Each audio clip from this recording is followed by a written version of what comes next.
سورۃ البقرہ آیت نمبر 284۔ اعوذ باللہ من الشیطان الرجیم، بسم اللہ الرحمن الرحیم۔ للہ ما فی السماوات وما فی الارض وَإِن تُبْدُوا مَا فِي أَنفُسِكُمْ أَوْ تُخْفُوهُ يُحَاسِبْكُم بِهِ اللَّهُ فَيَغْفِرُ لِمَن يَشَاءُ وَيُعَذِّبُ مَن يَشَاءُ وَاللَّهُ عَلَى كُلِّ شَيْءٍ قَدِيرٌ۔ لفظی ترجمہ ہے لی ملکیت اللہ اللہ رب العزت کی، ما جو فی میں السماواتی آسمانوں، وا اور ما جو فی میں الارضی زمین، وا اور ان اگر تبدو تم ظاہر کرو، ما جو فی میں انفسی دلوں، کم تمہارے، او یا تخفو چھپاؤ ہو اسے، یحاسب حساب لے گا کم تم سے، بھی کا بھی اس اللہ اللہ رب العزت، فا پھر یغفر بخشے گا لی واسطے من جس کے، یشاء چاہے گا، وا اور یعذب عذاب دے گا من جسے یشاء چاہے گا، وا اور اللہ اللہ رب العزت علی اوپر کلی ہر شیء چیز قدیر قادر ہے۔ با محاورہ ترجمہ ہے جو کچھ آسمانوں میں اور زمین میں ہے سب اللہ رب العزت کے لیے ہے۔ وہ باتیں جو تمہارے دلوں میں ہیں وہ انہیں ظاہر کرو یا انہیں چھپاؤ، اللہ رب العزت تم سے اس کا حساب لے گا، پھر جسے وہ چاہے گا بخش دے گا اور جسے چاہے گا عذاب دے گا، اور اللہ رب العزت ہر چیز پر کامل قدرت رکھتا ہے۔ آیت کی تفسیر میں فرمایا گیا وَإِن تُبْدُوا مَا فِي أَنفُسِكُمْ، اور جو کچھ تمہارے دل میں ہے اگر تم اسے ظاہر کرو۔ انسان کے دل میں دو طرح کے خیالات آتے ہیں، ایک بطور وسوسے کے اور ایک بطور عزم و ارادے کے۔ وسوسوں سے دل کو خالی کرنا انسان کی قدرت میں نہیں، لیکن آدمی انہیں برا سمجھتا ہے اور ان پر عمل کرنے کا ارادہ نہیں کرتا۔ ان کو حدیث نفس اور وسوسہ کہتے ہیں، اس پر مواخذہ نہیں۔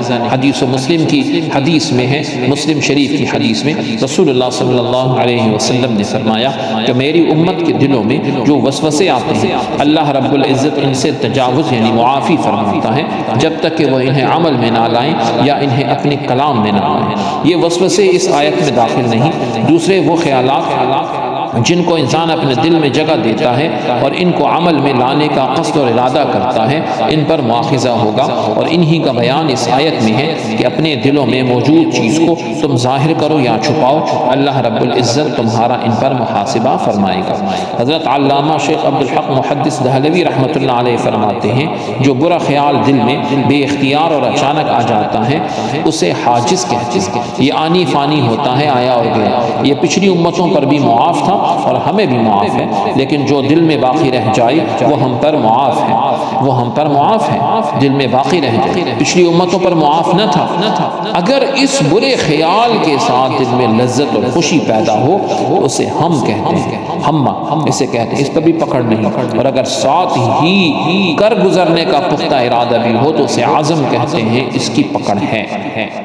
یاد رہے کہ کفر کا عزم کرنا کفر ہے، لہٰذا اگر کسی نے 100 سال بعد بھی کفر کرنے کا ارادہ کیا وہ ارادہ کرتے ہی کافر ہو جائے گا۔ اور گناہ میں حکم یہ ہے کہ گناہ کا عزم کر کے اگر آدمی اس پر ثابت رہے اور اس کا قصد و ارادہ رکھے لیکن اس گناہ کو عمل میں لانے کے اسباب اس کو میسر نہ آ سکیں اور مجبوراً وہ اس کو نہ کر سکے تو اکثر علماء کے نزدیک اس سے مواخذہ کیا جائے گا۔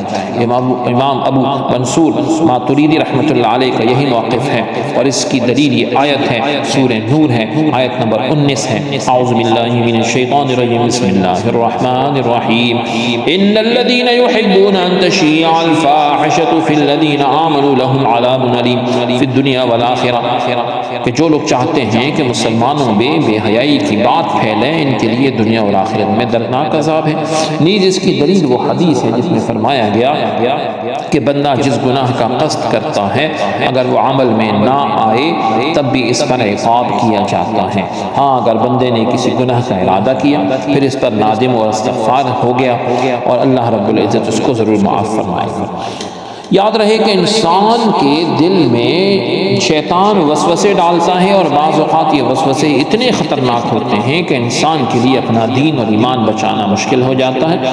جیسے شیطان کبھی اللہ رب العزت کے بارے میں، کبھی تقدیر کے بارے میں، کبھی ایمانیات کے بارے میں، کبھی عبادات کے بارے میں، کبھی طہارت و پاکیزگی کے معاملات کے بارے میں، کبھی طلاق کے بارے میں وسوسے ڈالتا رہتا ہے۔ حضرت یحییٰ بن معاذ رازی رحمۃ اللہ علیہ فرماتے ہیں کہ شیطان فارغ ہے اور تم مشغول اور مصروف ہو۔ شیطان تمہیں دیکھتا ہے مگر تم اسے نہیں دیکھ سکتے، تم شیطان کو بھولے بیٹھے ہو، لیکن وہ تمہیں برائی میں مبتلا کرنے سے نہیں بھولا۔